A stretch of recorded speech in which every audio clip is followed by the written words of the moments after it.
नमस्कार मित्रों, आपका स्वागत है आपके अपने YouTube channel target with AK Verma पर। आज हम यूपी टेट, सी टेट तथा सुपर टेट और अन्य प्रतियोगी परीक्षाओं में पूछे जाने वाले संविधान से संबंधित कुछ महत्वपूर्ण प्रश्नों पर चर्चा करने वाले हैं। इसलिए ये वीडियो आपके लिए काफ़ी महत्वपूर्ण होने वाला है। संविधान के प्रश्नों के क्रम में ये पार्ट 1 है। इसी तरह के हम पार्ट आपके सामने प्रतिदिन लेकर उपस्थित होते रहेंगे जब तक कि पूरे संविधान के टॉपिक को कवर न कर लिया जाए। पहला जो पॉइंट है वो है रेगुलेटिंग एक्ट से संबंधित है। 1773 का रेगुलेटिंग एक्ट का भारत के संवैधानिक इतिहास में महत्वपूर्ण स्थान है और इसके माध्यम से ब्रिटिश ईस्ट इंडिया कंपनी पर ब्रिटिश संसद का नियंत्रण हो गया। तो जो 1773 का जो रेगुलेटिंग एक्ट है, इसके माध्यम से ब्रिटिश संसद ने भारतीय ईस्ट इंडिया कंपनी पर नियंत्रण करने का प्रयास शुरू कर दिया था। दूसरा पॉइंट है उच्चतम न्यायालय की स्थापना 1774 ईस्वी में कोलकाता में की गई। जो हमारा उच्चतम न्यायालय है सुप्रीम कोर्ट, इसकी स्थापना जो है 1774 ईस्वी में सर्वप्रथम कोलकाता में की गई थी और वर्तमान में इसकी स्थिति है नई दिल्ली। अगला पॉइंट है पिट्स इंडिया एक्ट तत्कालीन इंग्लैंड के प्रधानमंत्री विलियम पिट्स द्वारा प्रस्तुत किया गया। जो पिट्स इंडिया एक्ट है ये विलियम पिट्स के द्वारा प्रस्तुत किया गया और इन्हीं के नाम से इसे पिट्स इंडिया एक्ट के नाम से जाना जाता है। विलियम बैटिंग जो थे वो भारत के प्रथम गवर्नर जनरल थे। दास प्रथा का जो अंत था वो 1843 ईस्वी में कर दिया गया था। लॉर्ड कैनिंग भारत के प्रथम वायसराय थे। नेक्स्ट पॉइंट्स हम देखते हैं 1927 में सर जॉन साइमन के नेतृत्व में 7 सदस्यों के वैधानिक आयोग का गठन किया गया, जिसका कार्य भारत शासन अधिनियम 1919 के क्रियान्वयन की जांच करना था। इसे साइमन कमीशन के नाम से जाना जाता है। तो 1919 में सर जॉन साइमन के नेतृत्व में 7 सदस्यों का एक जो वैधानिक आयोग था वो भारत आया था और इसके जो सभी सदस्य थे वो गैर भारतीय थे, इसलिए इसे व्हाइट कमीशन भी कहा गया और इसका भारतीयों ने काफ़ी तीव्र विरोध किया। अगला पॉइंट है भारतीय रिजर्व बैंक की स्थापना 1935 में भारत शासन अधिनियम के अंतर्गत की गई। तो 1935 में भारत शासन अधिनियम के अंतर्गत रिजर्व बैंक की स्थापना की गई थी और इसका जो वर्तमान मुख्यालय है वो मुंबई है और इसके वर्तमान गवर्नर जो हैं वो शशिकांत दास जी हैं। अगला पॉइंट है हमारा रिजर्व बैंक के बाद अगला पॉइंट है स्वतंत्र भारत का जो पहला मंत्रिमंडल था वो 1947 में बनाया गया। जगजीवन राम को जो है वो श्रम विभाग दिया गया था और पंडित जवाहरलाल नेहरू जो थे वो प्रधानमंत्री थे। संविधान सभा में प्रारूप समिति के अध्यक्ष डॉक्टर भीमराव अंबेडकर थे। जो प्रारूप समिति थी उसके दो अध्यक्ष थे वो डॉक्टर भीमराव अंबेडकर जी थे। 26 नवंबर भारत में संविधान दिवस के रूप में मनाया जाता है। यह भीमराव अंबेडकर जी के जन्मदिन पर मनाया जाता है। भारतीय संविधान में मूल कर्तव्य को रूस के संविधान से लिया गया है तथा राष्ट्रपति पर महाभियोग की प्रक्रिया को अमेरिका के संविधान से अंगीकृत किया गया है। जो मूल कर्तव्य हैं वो रूस के संविधान से लिए गए हैं तथा जो राष्ट्रपति पर महाभियोग की प्रक्रिया है वो अमेरिका से ली गई है। अगला पॉइंट है अशोक स्तंभ को राष्ट्रीय चिन्ह के रूप में 26 जनवरी 1950 को अपनाया गया। मतलब जिस दिन हमारा संपूर्ण संविधान लागू हुआ था उसी दिन से अशोक स्तंभ को राष्ट्रीय चिन्ह के रूप में मान लिया गया 26 जनवरी 1950 को। अगला पॉइंट है हमारा 5 अक्टूबर 2009 को राष्ट्रीय जलीय जीव घोषित किया गया। 5 अक्टूबर 2009 को राष्ट्रीय जलीय जीव घोषित किया गया किसको? डॉल्फिन को।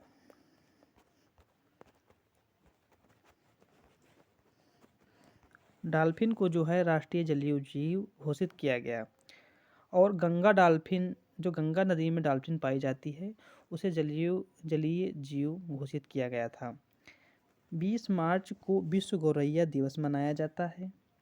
उत्तर प्रदेश की स्थापना 24 जनवरी 1950 को की गई और तब इसे संयुक्त प्रांत के नाम से जाना जाता था। संयुक्त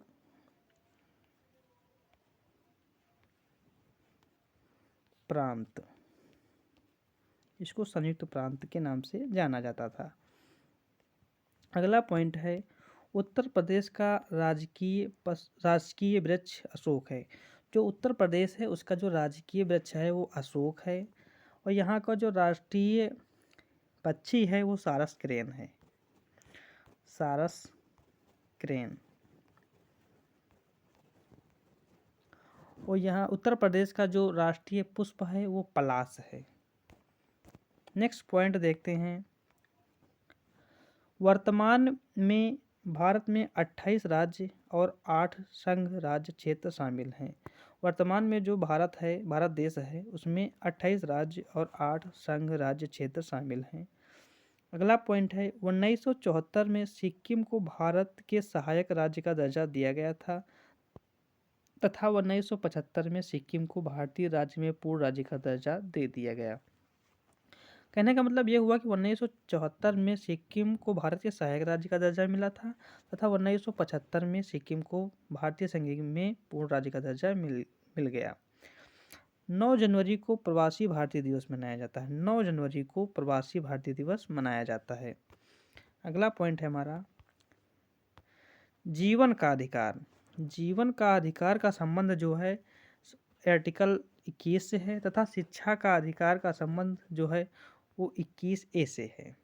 अगला पॉइंट है पर्यावरण एवं वन्य जीव संरक्षण अधिनियम 1972 में पारित किया गया।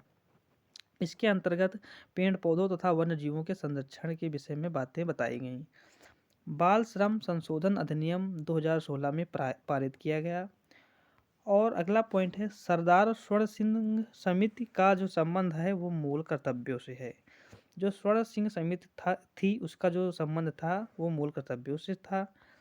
वर्तमान में मूल कर्तव्यों की जो संख्या है वो 11 है। अनुच्छेद 52 के अनुसार भारत का एक राष्ट्रपति होगा। एक राष्ट्रपति होगा मतलब शैल भी शब्द का यूज किया गया है। इसका मतलब ये हुआ कि भारत में राष्ट्रपति का जो पद है वो कभी रिक्त नहीं होगा। रिक्त होने से पूर्व ही उसे भर लिया जाएगा। अगला पॉइंट है डॉक्टर राजेंद्र प्रसाद अब तक 2 बार राष्ट्रपति पद पर रहने वाले प्रथम व्यक्ति हैं। जो राजेंद्र प्रसाद जी हैं, डॉक्टर राजेंद्र प्रसाद जी वो भारत के राष्ट्रपति पद पर 2 बार रह चुके हैं। राष्ट्रपति जो है वो अपना त्यागपत्र उपराष्ट्रपति को देता है तथा उपराष्ट्रपति इसकी सूचना लोकसभा अध्यक्ष को तत्काल देता है। अगला पॉइंट है राष्ट्रपति उच्चतम न्यायालय के मुख्य न्यायाधीश के समक्ष पद की शपथ लेता है। जो राष्ट्रपति होता है वो उच्चतम न्यायालय के मुख्य न्यायाधीश के समक्ष पद की शपथ लेता है। उपराष्ट्रपति राज्यसभा का पदेन सभापति होता है। जो उपराष्ट्रपति होता है वो राज्यसभा का पदेन सभापति होता है और जो राज्यसभा के सदस्यों की जो बैठक होती है उसकी अध्यक्षता करता है।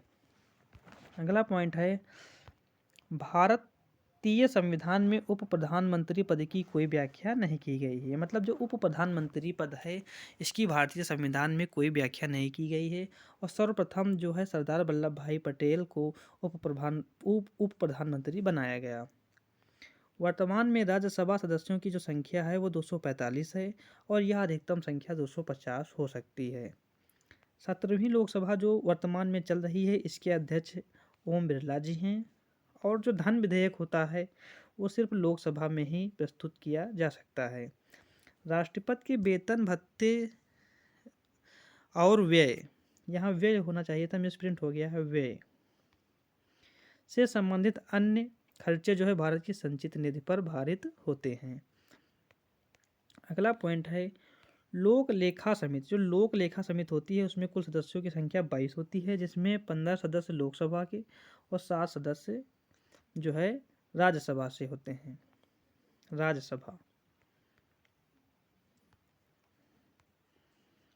राज्यसभा से होते हैं। अगला पॉइंट है भारतीय संविधान में राज्यपाल पद का सृजन कनाडा के संविधान से किया गया है। जो राज्यपाल है उसके पद का सृजन कनाडा के संविधान के आधार पर किया गया है। राज्यपाल को 3,50,000 रुपये प्रतिमाह वेतन दिया जाता है। अगला पॉइंट है विजय लक्ष्मी पंडित तथा मालती चौधरी भारतीय संविधान सभा में शामिल महिला सदस्यों में से एक थी। मतलब जो लक्ष्मी पंडित थी और मालती चौधरी जी थी, ये भारतीय संविधान सभा में शामिल महिला सदस्यों में से थी। इनके अलावा अन्य महिला सदस्य भी थी। अगला पॉइंट है 11 दिसंबर 1946 को डॉक्टर राजेंद्र प्रसाद को संविधान सभा का अध्यक्ष और एस.सी. मुखर्जी को उपाध्यक्ष चुना गया।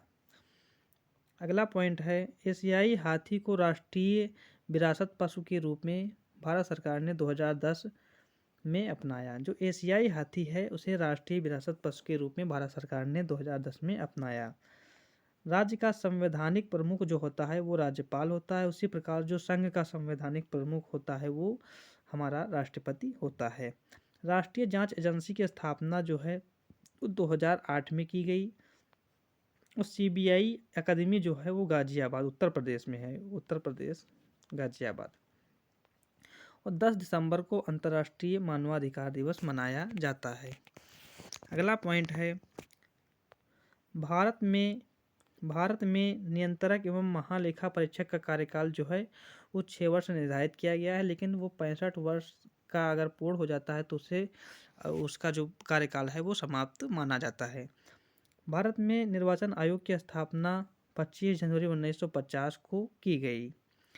भारत के प्रथम मुख्य न्यायाधीश जो हीरालाल जे कानिया जी थे, जस्टिस हीरालाल जे कानिया जी।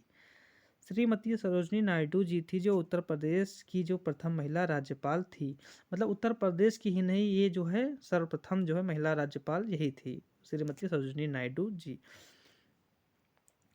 राज्यसभा के सभापति के रूप में उपराष्ट्रपति को 4 लाख प्रति माह वेतन दिया जाता है। 4 लाख रुपए प्रति माह वेतन जो है वो उपराष्ट्रपति को दिया जाता है।